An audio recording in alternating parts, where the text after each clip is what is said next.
사랑과 은혜가 풍성하신 하나님, 주를 의지하고 순종하는 길이 주 안에서 복된 길이라 말씀하셨습니다. 주님, 오늘도 말씀 앞에 섰습니다. 우리에게 한 말씀 허락하여 주시며 우리가 이 말씀 붙들고 이 땅을 인도함 받으며 걸어갈 수 있게 하여 주옵소서. 세상에 많은 어려움과 힘듦과 많은 혼란함이 있지만 그러나 우리가 주만 바라보게 하시고 주님을 인도하심을 받고 또 분별하여 온전한 길로 걸어가 하나님이 원하시고 바라시는 삶 살아가는 하나님의 백성 되게 하여 주옵소서. 오늘도 우리의 간절함을 올려드립니다. 우리의 마음을 아시고 우리의 뜻이 하나님 뜻 안에 이루어질 줄 믿사오니 우리의 간구를 들으시고 응답의 은혜를 허락하여 주옵소서. 오늘도 그렇게 하실 하나님을 믿고 감사드리며 살아계신 예수 그리스도 이름으로 기도드립니다. 아멘. 하나님께서 우리에게 주시는 말씀입니다. 누가복음 7장 18절에서 35절 말씀입니다. 누가복음 7장 18절에서 35절 함께 보겠습니다. 제가 먼저 읽겠습니다. 요한의 제자들이 이 모든 일을 그에게 알리니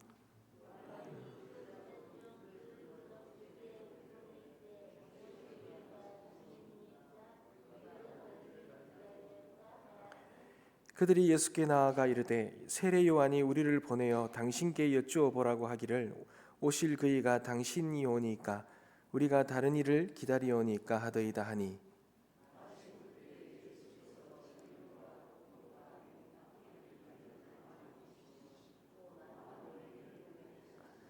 예수께서 대답하여 이르시되 너희가 가서 보고 들은 것을 요한에게 알리되 맹인이 보며 못 걷는 사람이 걸으며 나병 환자가 깨끗함을 받으며 귀먹은 사람이 들으며 죽은 자가 살아나며 가난한 자에게 복음이 전파된다 하라.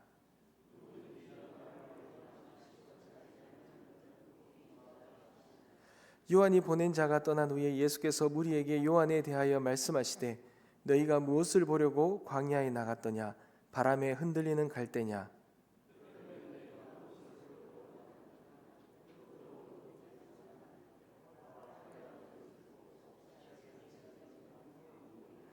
그러면 너희가 무엇을 보려고 나갔더냐? 선지자냐? 옳다 내가 너희에게 이르노니 선지자보다도 훌륭한 자니라.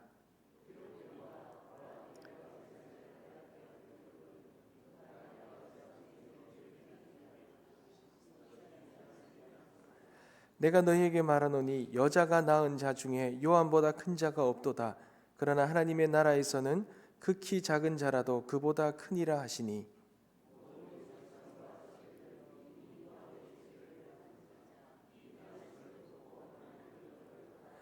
바리새인과 율법 교사들은 그의 세례를 받지 아니하므로 그를 자신을 위한 하나님의 뜻을 저버리니라.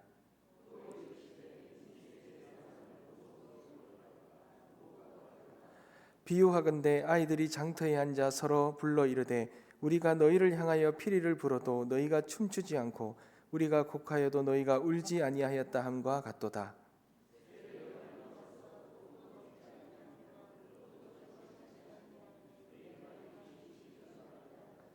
인자는 와서 먹고 마심에 너희 말이 보라 먹기를 탐하고 포도주를 즐기는 사람이요 세리와 죄인의 친구로다 하니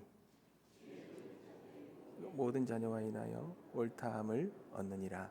아멘. 사랑하는 성도 여러분, 예수님께서 놀라운 그 여러 가지 기적들을 행하셨습니다. 주님이 이 땅에 가지고 오신 그 하나님의 나라 천국의 역사가 너무나도 놀랍게 이루어진 것이죠.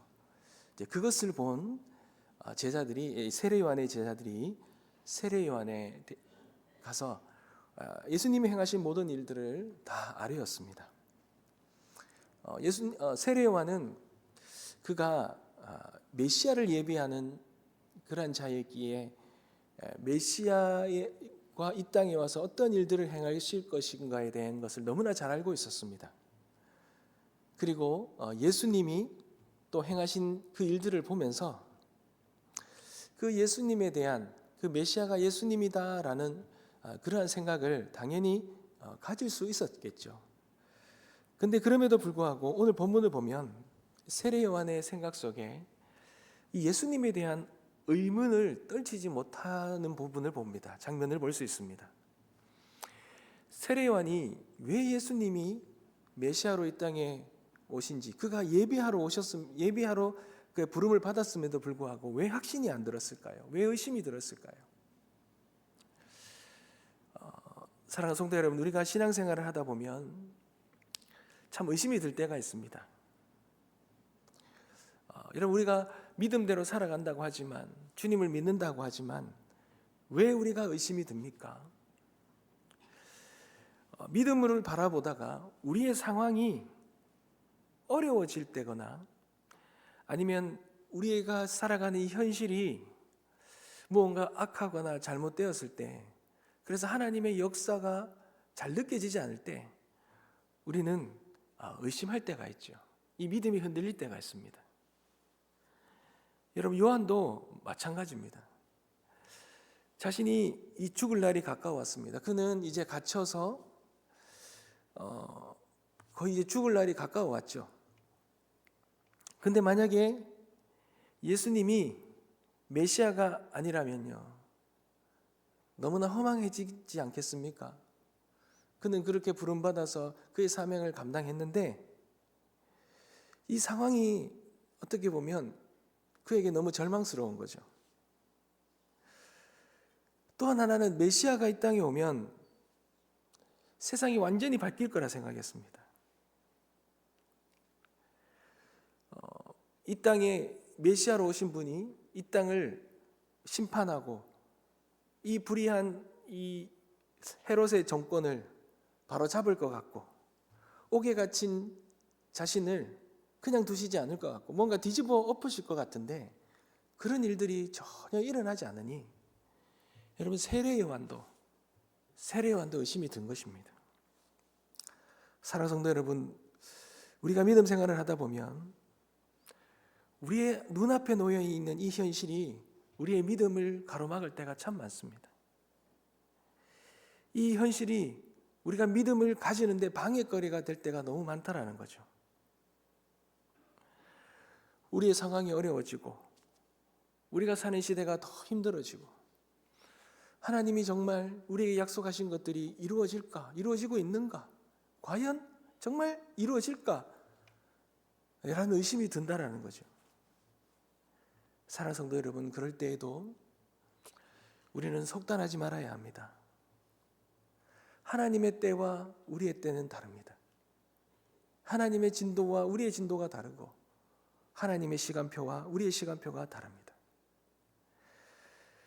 우리가 상상하고 우리가 생각하고 우리가 소원하는 것보다 우리 하나님은 너무나도 크십니다. 우리 하나님의 생각과 우리 하나님의 계획은, 또 하늘의 뜻은 우리가 이루 다 설명할 수 없고 다 이해할 수 없고 다 판단할 수 없고, 하나님께서 어떻게 일하실지 역사하실지는 우리가 알 수 없는 것이죠. 단지 우리는 그 하나님의 뜻을 구하고 우리의 삶 속에 인내함과 그 기다림의 시간들, 그 하나님을 신뢰하며 우리의 삶 속에 하나님이 이루어 가실 그것을 우리가 믿음으로 붙들며 인내하는 그런 믿음이 우리에게 있어야 될 줄 믿습니다. 요한의 제자들은 그렇게 예수님께 가서 예수님이 누구이신지에 대해서, 정말 세례 요한이 예비하고 있는 그 메시아가 예수님이신지에 대해서 그렇게 물어보지요. 그러다 예수님이 이렇게 대답하십니다. 제자들에게 뭐라고 대답하십니까? 내가 누구인지는 너희들이 보고 들은 것을 요한에게 알리라 그럽니다. 보고 들은 것입니다. 여러분, 여기서 보고 들은 것이 뭡니까? 시각장애인이 보는 겁니다. 못 걷는 사람이 걷는 거고, 나병 환자가 깨끗해지는 거고, 청각장애인이 듣는 것입니다. 죽은 자가 살아나는 것이고, 가난한 자에게 복음이 전파되는 것이죠.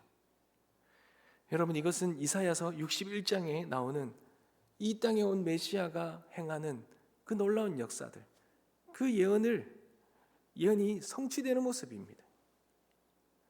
사랑하는 성도 여러분, 예수님은 자신의 이 메시아됨을 말로 전하는 것에 그치지 않으시고 실제로 예언이 성취되시는 그 삶으로, 사역으로, 역사로 증명하셨습니다.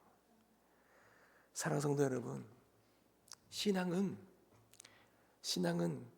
우리가 말로만 끝나는 것이 아니라 우리의 삶 속에 실제로 삶으로 증명되어지는 것입니다. 이론만이 아니라는 거죠. 신앙은 이론만이 아니라 우리의 실제라는 것입니다. 우리가 붙들고 살아가는 이 말씀, 이 복음에 대한 확신으로 끝나는 것이 아니라 이 확신이 우리의 삶 속에 놀라운 역사로 이루어지는 것, 우리의 삶에 일어나는 간증들, 우리의 삶의 역사가 바로 우리의 신앙이라는 거예요. 사랑하는 성도 여러분, 우리가 하나님을 믿으며 예배드리고 우리의 삶 속에 놀라운 하나님의 간증들이 어디에서 일어납니까? 여러분, 우리는 우리의 삶 속에 하나님이 무언가를 이루어 가실 것들만 기대하지요. 하나님 분명히 역사하십니다. 일하십니다. 그러나 그뿐만이 아니라 하나님은 우리가 예배의 자리, 전도의 자리, 선교의 자리, 구제와 봉사의 자리, 섬김의 자리, 이 복음이 역사하는 모든 곳에서 하나님은 그 복음의 역사를 우리에게 경험시켜 주실 것입니다. 사랑하는 성도 여러분, 그러니 우리는 우리의 이 복음을 붙들고 믿음을 붙들고 나아가야 합니다. 여러분, 특별히 믿음 생활이라는 건요, 일이 아니라 영혼을 섬기는 겁니다. 영혼에 대한 마음과 영혼을 향한 마음과 영혼을 향한 우리의 삶의 발걸음이 있어야 그 삶 속에 놀라운 역사들이 이루어지는 거예요. 예수 그리스도께서 무슨 일들을 하시면서 이 보고 들은 이 세례 요한 제자들에게 너희들이 보고 들은 것을 전하라고 할 때 그 행하셨던 모든 것들은 복음을 전하는 역사 가운데 삶을 또 그렇게 드렸을 때, 그리고 영혼을 바라보고 영혼을 위하여 일할 때 일어났던 역사가 바로 예수님께서 행하신 역사였고 세례 요한이 보고 들은 것입니다. 사랑하는 성도 여러분, 우리의 삶에도 복음을 전하는 역사 속에 간증이 있길 소망합니다. 영혼이 변화되고 영혼이 구원받고 영혼이 고침받고 영혼이 세워지는, 아프고 힘든 그런 고통 가운데 있는 영혼이 살아나는 그런 간증들이 넘쳐나길 소망합니다. 사랑하는 성도 여러분, 오늘 본문에서 또 하나 볼 수 있는 것은 요한이 예수님을 의심하니, 여러분, 예수님의 제자들도 따르던 무리도 마음이 어려워지지 않겠습니까? 무언가를 의심하고 무언가를 오해하면 사람들은 흔들립니다. 그것을 제대로 판단하지 못하고 흔들리는 거죠. 그러다 보니 요한에 대해서도 부정적인 평가를 할 위험이 있었죠. 그런 이에 대해서 예수님께서 요한을 평가하십니다. 요한을 어떤 자라고 평가하십니까? 선지자보다 훌륭한 자다라고 이렇게 말씀해 주십니다. 왜 그렇습니까? 이 요한은 주의 길을 예비한 사람이기 때문에 그래요. 주의 길을 예비하고 주의 오심을 준비했던 자이기에 하나님은 이 땅 가운데서 가장 위대한 자라고 그렇게 평가하십니다. 심지어 하나님 나라에서는, 천국에서는 극히 작은 자라도 그보다 크다라는 반전의 메시지를 주시죠. 예수님이 이 땅에 오심으로 하나님의 나라 천국이 도래했는데 세례 요한 이후의 사람들이 하나님 나라에서 더 큰 자라고 말씀하시는 거예요. 여러분, 이 모든 백성이 예수님의 말씀도 긍정하고 세례 요한의 세례도 긍정하잖아요. 그러니 이 놀라운 말씀을 주님께서 그렇게 전해 주신 겁니다. 그렇다면 어떤 반응이 일어나겠습니까? 예수님도 믿고 이 세례 요한의 위대함도 받아들여야 되지 않겠습니까? 그런데 여러분, 종교인들은 세례도 받지 않고, 그런데 이 세례 요한을 인정하지 않는다는 거죠. 그리고는 예수님도 인정하지 않습니다. 모든 것을 다 부정합니다. 다 믿지 않습니다. 요한은 금식하고 무언가 이 신령한 것들을 이 사막에서 이 광야에서 살고 그런 뭔가 좀 이 땅과는 격리된 그런 삶을 살아가니 그는 심령주의자다라고 이렇게 비난합니다.